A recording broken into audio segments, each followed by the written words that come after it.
চাকরিহারা শিক্ষকদের একটি দল ওএমআর সিটের মিরার ইমেজ চাইতে সিবিআই দপ্তরে যাওয়ার উদ্দেশ্যে সিজিও কমপ্লেক্সে প্রবেশ করলে বিধাননগর পুলিশের পক্ষ থেকে বাধা দেওয়া হয়। শিক্ষকদেরকে সিজিও কমপ্লেক্স থেকে বাইরে বের করে দেওয়া হয়।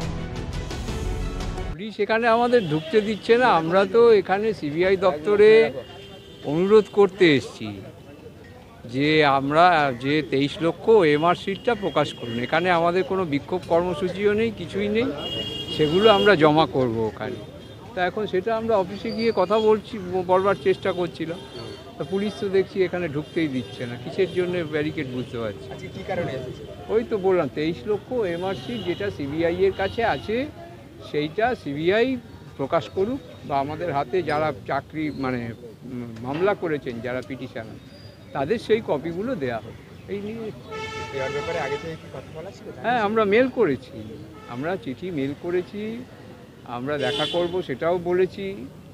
এবারে সেটা ওনারা কি করবেন সিবিআই কর্তৃপক্ষ, না উত্তর দেন, উত্তর কিছু দেননি। দেখলাম আজ সকালবেলা আপনি ঢুকছিলেন কিছুক্ষণ, তারপর দেখলাম পুলিশ বার করে দরজা বন্ধ করে দিয়েছে।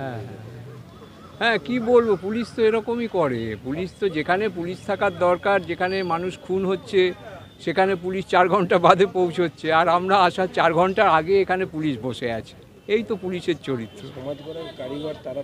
হ্যাঁ, তারা দেখা করতে আসছে, তারা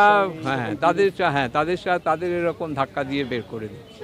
এই তো পুলিশের চরিত্র। আমরা তো একজন দুজন গিয়ে সিবিআই এর সাথে আমরা কথা বলতাম, কেউ যদি কথা বলেন যে আপনারা কি চিঠিগুলো নেবেন কি, এখানে ঢুকতে দেবে না। এটা কি হাস্যকর জায়গায় নিয়ে গেছে ব্যাপারটা।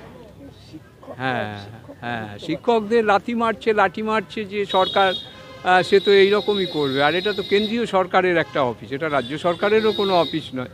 সুতরাং এত পুলিশের তৎপরতা কিসের আমরা বুঝতে পারছি না। অনিরুদ্ধ ভট্টাচার্য।